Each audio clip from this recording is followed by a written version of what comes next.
El bir olsa ne oynadar yerinden? Büyük olur. Da. Doğrudur. Dağ. Aferin alkışlar. Keçin arkaya uşaqlar. Yalan ayak tutar ama neylemez? Yürümez. Doğrudur. Aferin. Alkışlar. Keçin. Az söz. Çok ne?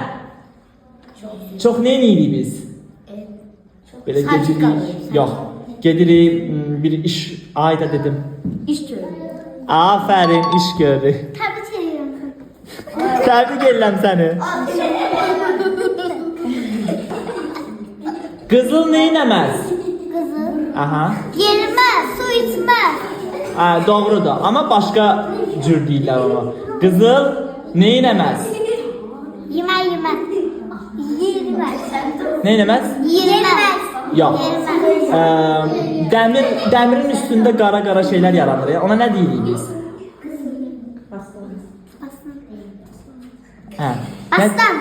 Yok. Yaxşı, siz keçin arkadakiler desin. Keçin. Hə? Qızıl neyləməz? Doğrudur, aferin, alkışlar. Ağıl yaşta değil, hardadır? Başdadır. Doğrudur, aferin. Eğri otur. Neynə?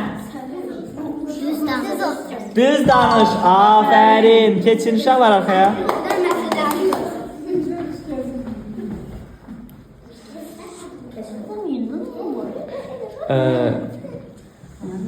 Pis işin axırı ne olur?